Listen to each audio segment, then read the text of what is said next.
Hello everyone, I am Shalini Singh and welcome to my channel.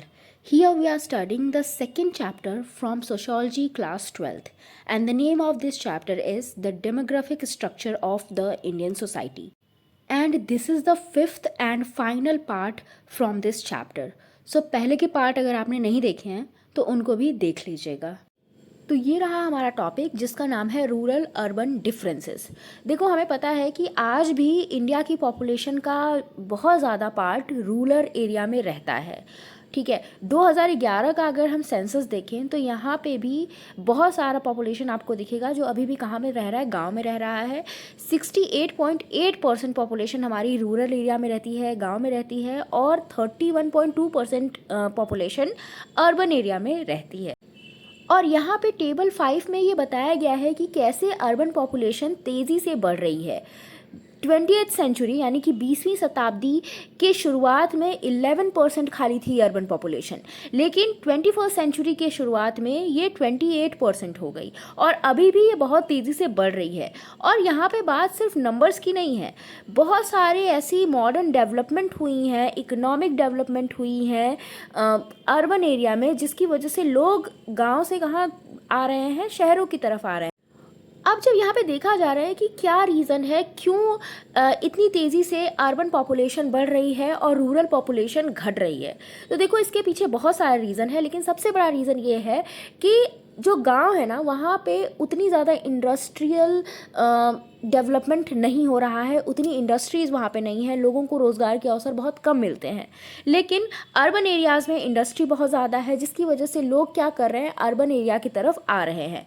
गांव में अगर आपको रहना है तो आपको एग्रीकल्चर पे ही डिपेंडेंट होना पड़ेगा, और एग्रीकल्चर पे अब लोग उतना ज़्यादा डिपेंडेंट रहना नहीं चाहते, क्योंकि बहुत सारे बदलाव आ रहे हैं, मानसून में बदलाव आ रहा है, जिसकी वजह से एग्रीकल्चर में उतना ज़्यादा फ़ायदा नहीं है। इसीलिए लोग कहाँ आ रहे हैं, अर्बन एरिया की तरफ आ रहे हैं। This has been broadly true all over the world and it is true in India as well. तो ये चीज़ हर जगह हो रही है, हर जगह गाँव को छोड़ के लोग शहरों की तरफ भाग रहे हैं, और यही चीज़ इंडिया के साथ भी हो रही है। तो यहाँ पे टेबल 5 में आपको रूरल अर्बन पॉपुलेशन बताया गया है। यहाँ पे देखो 1901 से लेके 2011 तक के डेटा यहाँ पे दिए गए हैं। यहाँ पे पॉपुलेशन बताई गई है रूरल अर्बन एरियाज़ में, और फिर यहाँ पे टोटल पॉपुलेशन का परसेंटेज बताया गया है कि कितनी परसेंट रूरल एरिया में रहती है, कितनी परसेंट अर्बन एरिया में रहती है। ठीक है, यहाँ पे पॉपुलेशन मिलियन में बताई गई है। 1901 में जो रूरल पॉपुलेशन का परसेंटेज था वो था 89.2 और अर्बन पॉपुलेशन थी 10.8%। लेकिन उसके मुकाबले में अगर आप देखोगे तो धीरे धीरे जो अर्बन पॉपुलेशन है ना, वो बढ़ती जा रही है और रूरल पॉपुलेशन घटती जा रही है। 2011 आते आते आपकी रूरल पॉपुलेशन हो गई 68.8% और अर्बन पॉपुलेशन हो गई 31.2%। ठीक है, तो यहाँ पे हम ये देख सकते हैं कि बहुत तेज़ी से अर्बन पॉपुलेशन बढ़ रही है। Agriculture used to be by far the largest contributor to the country's total economic production, but today it only contributes about 1/6 of the gross domestic product। देखो, एग्रीकल्चर ना बहुत बड़ा कंट्रीब्यूटर रहा है इंडिया की इकोनॉमिक प्रोडक्शन में, मतलब हमारी जीडीपी में एग्रीकल्चर का बहुत बड़ा हाथ रहा है। लेकिन अब धीरे धीरे क्या है, हमारी जीडीपी में इसका हिस्सा सिर्फ 1/6 ही रह गया है। While the majority of our people live in the rural area and make their living out of agriculture, the relative economic value of what they produce have fallen drastically। देखो हो क्या रहा है कि हमारे रूरल एरिया में बहुत ज़्यादा लोग रहते हैं, मतलब बहुत ज़्यादा हमारी पॉपुलेशन कहाँ रह रही है, रूरल एरिया में रह रही है, और वो अपना जीवन यापन एग्रीकल्चर से ही कर रही है। लेकिन इकोनॉमिक वैल्यू जो है एग्रीकल्चर प्रोडक्ट की धीरे धीरे क्या होती जा रही है, गिरती जा रही है। वो जितना प्रोड्यूस कर रहे हैं उतना उनको पैसा नहीं मिल रहा है। इसी वजह से जो लोग गांव में भी रह रहे हैं ना, वो खेती नहीं करना चाहते, वो कुछ और करना चाहते हैं। Rural people are increasingly engaged in non-farm rural occupation like transport services, business enterprises और craft manufacturing। तो एग्रीकल्चर की तरफ से इनका जो ध्यान है वो हटा है। अब वो किस तरफ आ रहे हैं, ट्रांसपोर्ट सर्विस में आ रहे हैं, कुछ छोटे मोटे बिजनेसेस में जा रहे हैं, और क्राफ्ट मैन्युफैक्चरिंग की तरफ जा रहे हैं। जो भी हाथ से चीज़ें बनाई जाती हैं उनकी तरफ ये लोग जा रहे हैं, एग्रीकल्चर को छोड़ रहे हैं। If they are close enough, then they may travel daily to the nearest urban center to work while continuing to live in the village. और कभी कभी ऐसा भी देखा जाता है कि अगर गांव वाले शहर में काम करते हैं और शहर पास है, तो गांव में रहते हुए भी वो शहर को डेली जाते हैं, डेली जाके शहर में काम करके वापस गांव को आ जाते हैं. Mass media and communication channels are now bringing images of urban lifestyle and patterns of consumption into the rural area. और आजकल मास मीडिया की वजह से, कम्युनिकेशन चैनल की वजह से एक अर्बन लाइफस्टाइल के बारे में, पैटर्न के बारे में गांव के लोगों को पता चलने लगा है, जिसकी वजह से उनके अंदर और ज़्यादा ये चाह हो गई है कि वो भी जाके शहरों में रहें. Consequently, urban norms and standards are becoming well known even in the remote village, creating new desire and aspiration for consumption. तो ये बात मैंने बताई ना कि अर्बन नॉर्म्स, उनके स्टैंडर्ड्स के बारे में लगातार गांव के लोगों को भी पता चलता रहता है कम्युनिकेशन के थ्रू, मास मीडिया के थ्रू. तो इसी वजह से उनके अंदर भी एक एस्पिरेशन आता है, डिज़ायर आता है कि वो भी जाके शहर में रहें. Mass transit and mass communication are bridging the gap between the rural and urban areas. तो यहाँ पे जो है ब्रिज का काम कर रहा है मास कम्युनिकेशन रूरल और अर्बन एरिया में. ठीक है, अर्बन एरिया और रूरल एरिया में एक ब्रिज का काम कर रहा है कौन? Mass communication. Even in the past the rural areas were never really beyond the reach of market forces and today they are being more closely integrated into the consumer market. तो पहले भी rural area बहुत ज़्यादा दूर नहीं थे market से या अर्बन एरिया से, क्योंकि पहले भी लोग आते थे अपने प्रोडक्ट्स को बेचने के लिए, मार्केट में आते थे या ख़रीदने के लिए आते थे. लेकिन अब ये जो क्लोजनेस है ये बहुत ज़्यादा बढ़ गई है. और अगर अर्बन पॉइंट ऑफ व्यू से देखें तो जो हमारे सिटीज़ हैं, टाउन्स हैं, वहाँ पे अर्बनाइजेशन इतना तेज़ी से हो रहा है कि ये गांव वाले लोगों को, रूरल पॉपुलेशन को मैग्नेट की तरह खींच रहा है. ठीक है, अर्बनाइजेशन से प्रभावित होकर गांव वाले, रूरल पॉपुलेशन कहाँ पे आ रही है? शहर में आ रही है. Those who can not find work in rural areas go to the city in search of work. जिनको काम नहीं मिल रहा है वो शहर में जा रहे हैं काम की तलाश में. This flow of rural to urban migration has also been accelerated by the continuous decline of common property resources like ponds, forest and grazing land. तो देखो, ये जो माइग्रेशन हो रहा है रूरल से अर्बन की तरफ, ये और भी ज़्यादा बढ़ रहा है, इसको और ज़्यादा बढ़ाव मिल रहा है कि इसलिए क्योंकि गांव में जो रिसोर्सेस है ना, उनकी कमी होती जा रही है. जैसे जंगल कट रहे हैं, जो घास वाली ज़मीनें हैं वो भी ख़त्म हो रही हैं, नहरें, तालाब, ये रिसोर्सेज भी ख़त्म हो रहे हैं. तो गांव वालों के पास कुछ करने को है नहीं. एग्रीकल्चर है लेकिन उसके लिए भी नहरें, तालाब वगैरह की कमी हो गई है, जिसकी वजह से गांव वाले कहाँ आ रहे हैं? शहर की तरफ आ रहे हैं. These common resources enable poor people to survive in the village although they owned little or no land. तो ये जो रिसोर्सेज थे ना, जैसे पॉन्ड हो गया, फॉरेस्ट हो गया, ग्रेजिंग लैंड्स हो गए, ये सब क्या करते थे? गांव वालों के लिए सर्वाइवल का काम करते थे. अगर गांव वालों के पास बहुत कम ज़मीन है या कोई ज़मीन नहीं है तो भी वो इन रिसोर्सेज के सहारे जी लेते थे. लेकिन अब जब ये रिसोर्सेज ख़त्म होते जा रहे हैं और जो बचे भी हैं उसको लोगों ने छीन लिया है, वो प्राइवेट प्रॉपर्टी बन गए हैं, जिसकी वजह से गरीबों के पास कुछ बचा नहीं है और वो कहाँ भाग रहे हैं? शहरों की तरफ भाग रहे हैं. इसके अलावा पॉन्ड्स वगैरह जो है वो सूख भी रहे हैं और जिसकी वजह से अब जब पॉन्ड्स ही नहीं रहेंगे तो फिश भी नहीं रहेगा, फिशिंग भी नहीं हो पाएगा. फॉरेस्ट को भी लगातार काटा जा रहा है जिसकी वजह से भी कोई काम इन लोग के पास नहीं है. फॉरेस्ट प्रोडक्ट्स पे भी जो रूरल एरिया के लोग डिपेंडेंट थे, वो प्रोडक्ट्स भी अब इनको नहीं मिल रहे हैं. और ये रिसोर्सेज तो लोगों से छिन ही रहे हैं, लेकिन साथ ही साथ जो चीज़ें उनको आराम से मिल जाती थी उनको भी अब उन लोगों को मार्केट से ख़रीदना पड़ रहा है.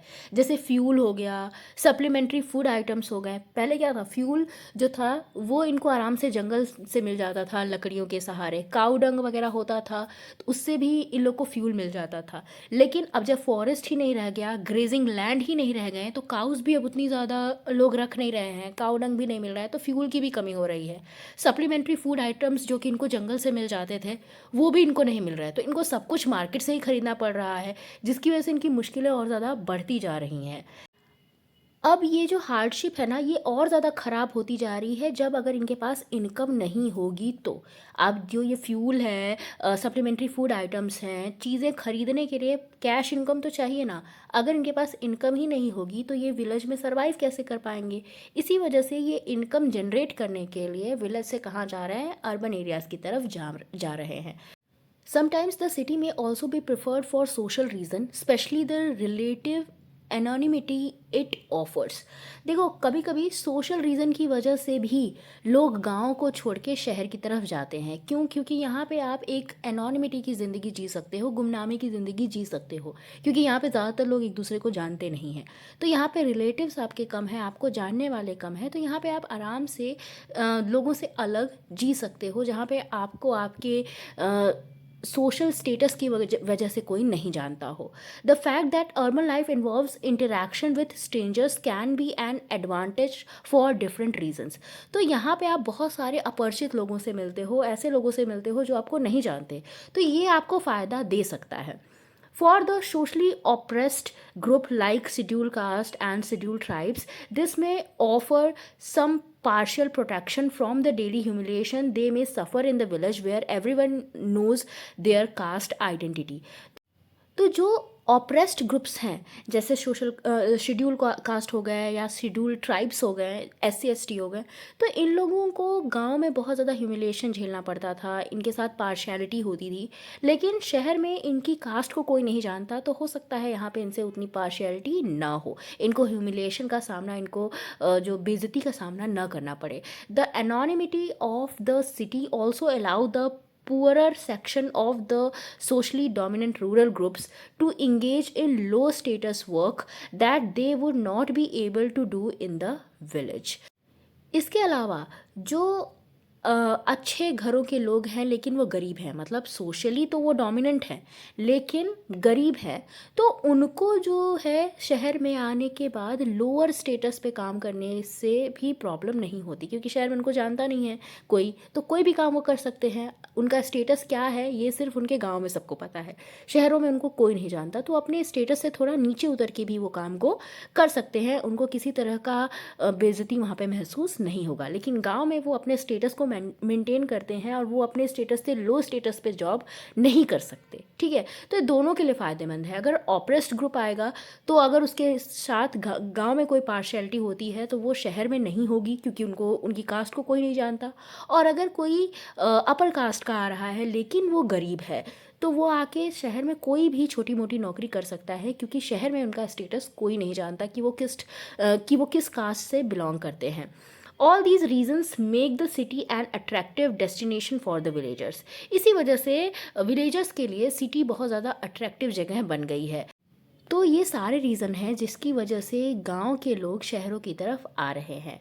While urbanization has been occurring at a rapid pace, it is the biggest cities, the metropolises that have been growing the fastest। तो अर्बनाइजेशन बहुत तेज़ी से हो रहा है, इस वजह से जो बहुत बड़ी बड़ी सिटीज़ हैं वो बहुत तेज़ी से आगे बढ़ रही हैं, बहुत तेज़ी से ग्रो कर रही हैं।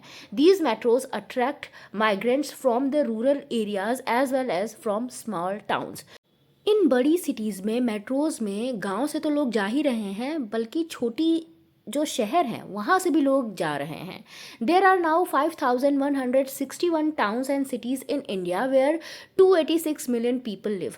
तो यहाँ पे इंडिया में आज के समय में 5161 टाउन्स और सिटीज़ हैं जहाँ पे लगभग 286 मिलियन पीपल रह रहे हैं।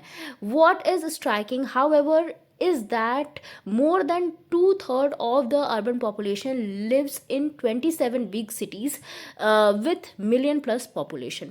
लेकिन 2/3 जो हमारी पॉपुलेशन है जो शहरों में रह रही है, उसकी 2/3 पॉपुलेशन 27 बिग सिटीज़ में ही रह रही है। मतलब सिटीज़ तो हमारे यहाँ कितनी है, 5161 है, लेकिन केवल 27 बिग सिटीज़ ऐसी हैं जहाँ पे हमारी 2/3 अर्बन पॉपुलेशन रह रही है।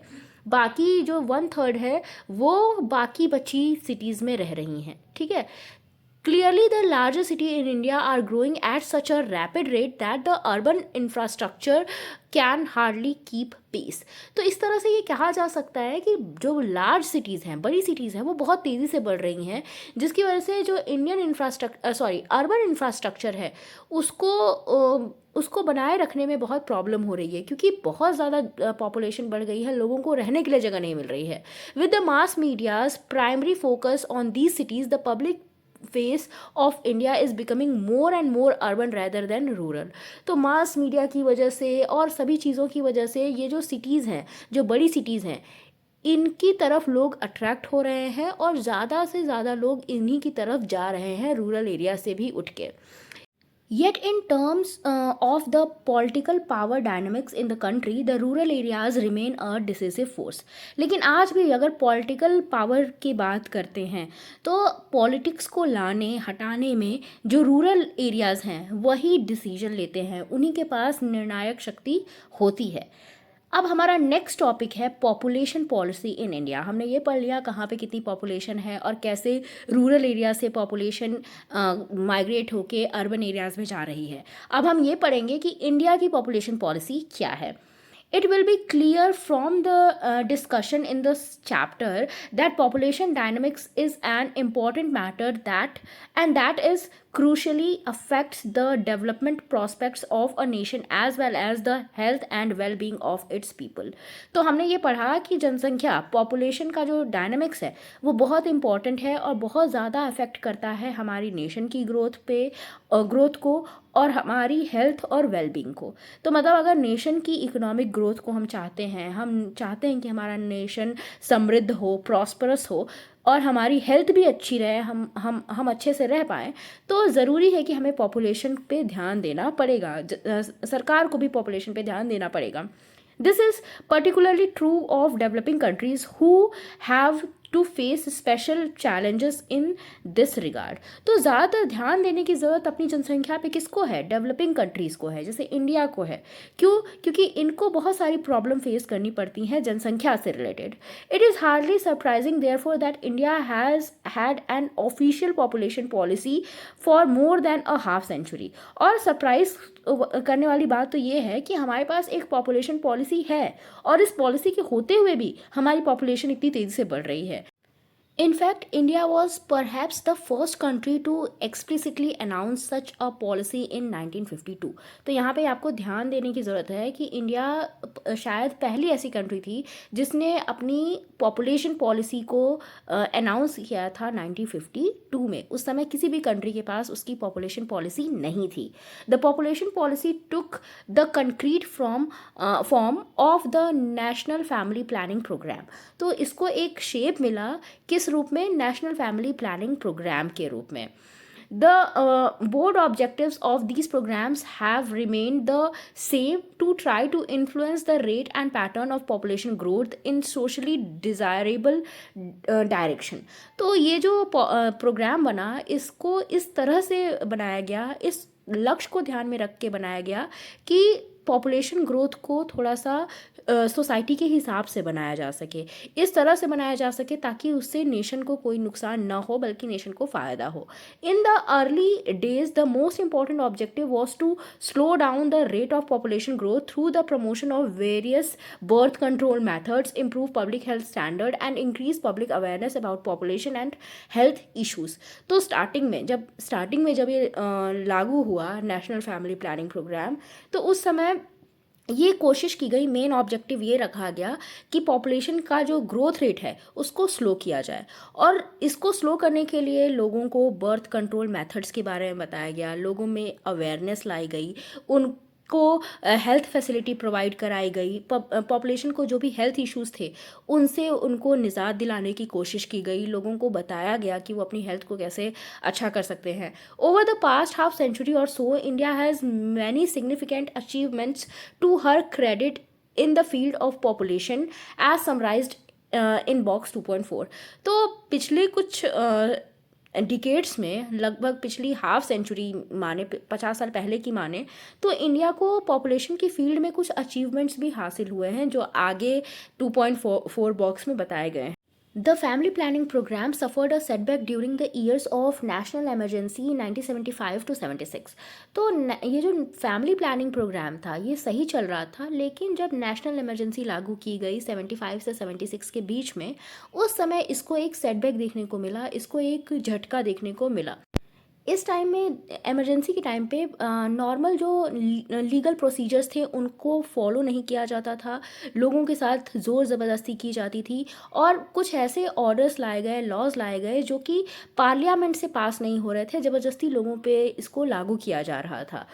During this time the government tried to intensify the effort to bring down the growth. इसके बाद यहाँ पे कुछ है, इसको हम बाद में पढ़ेंगे। Growth rate of population by introducing a coercive programme of mass sterilization.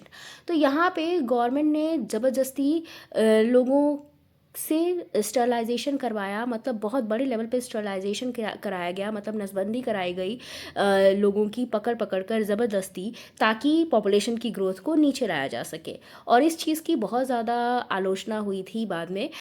Here, sterilization refers to medical procedure like vasectomy for men and tubectomy for women, which prevent conception and child birth. तो यहाँ पे sterilization का मतलब ऐसी चीज़ों से है, ऐसी प्रक्रिया से है जिससे क्या होता है, चाइल्ड बर्थ को रोका जाता है। ठीक है, जिसमें मेन के लिए जो स्टरलाइजेशन होता है उसे वेसेक्टोमी कहते हैं, और वुमेन के लिए जो होता है उसे ट्यूबेक्टोमी कहते हैं। Vast number of mostly poor and powerless people were forcibly sterilized and there was massive pressure on lower level government officials to bring people for sterilization in the camps that were organized for this purpose। तो यहाँ पे बहुत बड़ी संख्या में जो गरीब लोग थे या जो पावरलेस लोग थे उनसे ज़बरदस्ती स्टरलाइजेशन कराया गया। और जो लोअर लेवल के गवर्नमेंट ऑफिसर्स थे, जैसे स्कूल टीचर वगैरह हो गए, ऑफिस वर्कर्स हो गए, उनको ये प्रेशर दिया जाता था कि वो लोगों को स्टरलाइजेशन के लिए लाएं, उनको कैंप्स तक लाएं और उनसे उनका स्टरलाइजेशन करवाएं। ठीक है, उनकी नसबंदी करवाएं। There was widespread popular opposition to this programme and the new government elected after the emergency abandoned it। तो इस जो प्रोग्राम था ना, इसकी बहुत ज़्यादा आलोचना हुई, बहुत अपोजिशन हुआ इस प्रोग्राम का, और फिर इसके बाद जैसे ही इमरजेंसी ख़त्म हुई वैसे ही नई गवर्नमेंट इलेक्ट हुई। इसी प्रोग्राम की वजह से, इस प्रोग्राम की वजह से गवर्नमेंट की बहुत ज़्यादा आलोचना हुई थी। The national family planning programme was renamed as the national family welfare programme after the emergency and coercive methods were no longer used. तो इसके बाद ये जो प्रोग्राम था इसका नाम बदल के नेशनल फैमिली प्लानिंग प्रोग्राम की जगह पे नेशनल फैमिली वेलफेयर प्रोग्राम कर दिया गया। ठीक है, तो ये याद रखना कि इमरजेंसी के बाद जब नई गवर्नमेंट आई तो उसने इसका नाम बदल के क्या कर दिया, नेशनल फैमिली वेलफेयर प्रोग्राम कर दिया गया। और यहाँ पे जो भी ज़बरदस्ती होती थी वो अब नहीं होती थी, लोग अपनी मर्ज़ी से जाके स्टरलाइजेशन करवाते थे। The programme now has a broad base set of socio demographic objectives. अब इस प्रोग्राम में बहुत ज़्यादा लक्ष्यों को ध्यान में रखा गया कि जनसंख्या को कैसे कम किया जाए और लोगों पे इसका बुरा असर भी ना पड़े। A new set of guidelines were formulated as part of the National Population Policy of the year 2000। तो यहाँ पे नई गाइडलाइंस बनाई गई, लोगों को नई नई चीज़ें बताई गई। In 2017 Government of India came out with National Health Policy 2017 in which most of these socio-demographic goals were incorporated with new targets। Read these policy goals and discuss their implications in the class। तो यहाँ पे फिर 2017 में national health policy आई जिसमें बहुत सारे नए targets को भी जोड़ा गया, और इसके बारे में आगे आपको बॉक्स 2.5 में बताया गया है। The history of India's National Family Welfare Program teaches us that while the state can do a lot to try and create the condition for demographic change, most demographic variables are ultimately matters of economic, social and cultural changes। देखो, इस तरह से हमें ये जो programme है इसकी history देख के ये पता चलता है कि गवर्नमेंट चाहे कुछ भी कर ले, वो कितने भी टर्म्स एंड कंडीशन लागू कर दे, कुछ भी कर ले डेमोग्राफिक स्ट्रक्चर को चेंज करने के लिए, लेकिन अल्टीमेटली जो मैटर करता है ना वो हमारा इकोनॉमिक, सोशल और कल्चरल चेंज ही मैटर करता है। अगर हम खुद से ये चीज़ नहीं सोचेंगे कि हमें फैमिली वेलफेयर प्रोग्राम की तरफ जाना चाहिए, तो गवर्नमेंट कितनी भी पॉलिसीज़ ला दे कुछ नहीं कर सकती। तो यहाँ पे ये चीज़ बताई गई है। इसी के साथ हमारा ये चैप्टर कंप्लीट होता है। यहाँ पे कुछ क्वेश्चंस दिए गए हैं, लेकिन चैप्टर ख़त्म करने से पहले यहाँ पे हम ये बॉक्स पढ़ लेते हैं कि नेशनल हेल्थ पॉलिसी जो 2070 में आई, इसके इम्पोर्टेंट गोल्स क्या क्या थे। देखो, सबसे पहला था increase health expenditure by government as the percentage of GDP from the existing 1.15% to 2.5% by 2050। तो जो हेल्थ पे खर्चा हो रहा है गवर्नमेंट का, वो जीडीपी का 1.5% अभी तक है, जिसको 2025 तक 2.5% करना है। ये पहला गोल है। दूसरा, अभी हमारी जो लाइफ एक्सपेक्टेंसी है, मतलब अभी हम कितने साल जी रहे हैं, लगभग 68 या 67 साल हम जी रहे हैं, इसको बढ़ा के 70 करना है।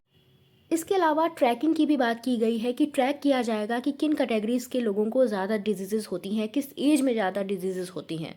इसके अलावा टोटल फर्टिलिटी रेट को भी कम करने की बात की गई है। चाइल्ड मोर्टालिटी रेट और मैटरनल मोर्टालिटी रेट को भी कम करने की बात की गई है यहाँ पे।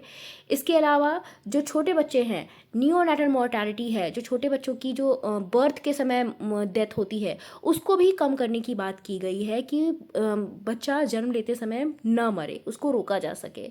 इसके अलावा HIV, एड्स और इन सब से बचने की भी बात की गई है कि कैसे पहले से ही सारी चीज़ें तैयारी कर ली जाए कि मदर से बच्चे में HIV, एड्स ना हो।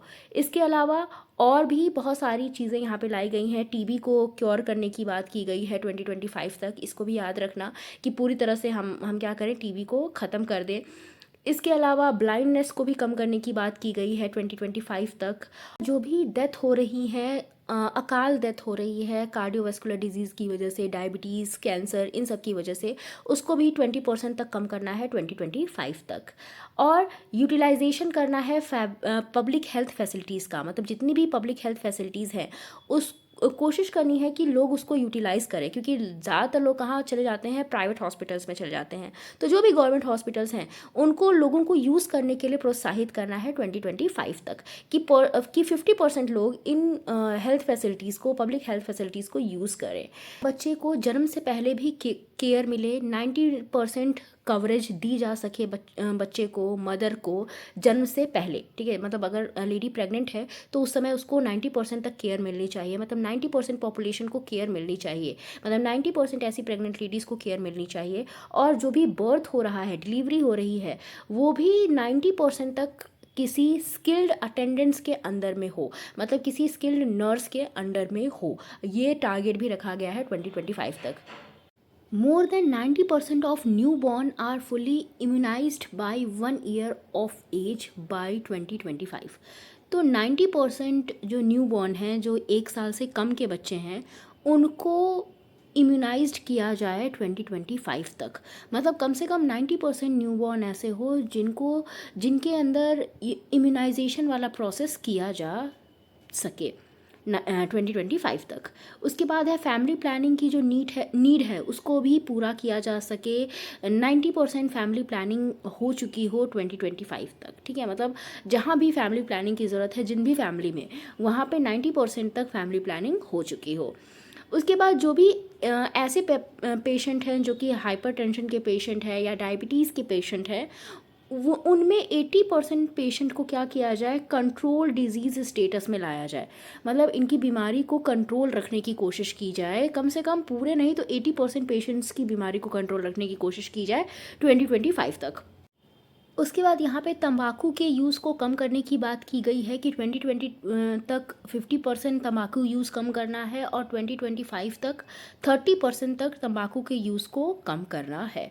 उसके बाद जो 5 साल से कम उम्र के बच्चे हैं उनमें स्टंटिंग को भी कम करना है। जो बच्चे स्टंट करते हैं, उन छोटे बच्चे, उनको रोकना है। तो 40% तक रिडक्शन यहाँ पे करना है 2025 तक। उसके बाद है कि 2020 तक सभी को साफ़ पानी मिले, स्वच्छता मिले, इसका भी ध्यान रखना है, साफ़ सफाई का ध्यान रखना है। Reduction of occupational injury by half from current level of 334 पर लाख एग्रीकल्चर वर्कर बाय 2020। तो यहाँ पे 2020 की डाटा है, यहाँ पे इसको आपको इतना ज़्यादा ध्यान में नहीं रखना है।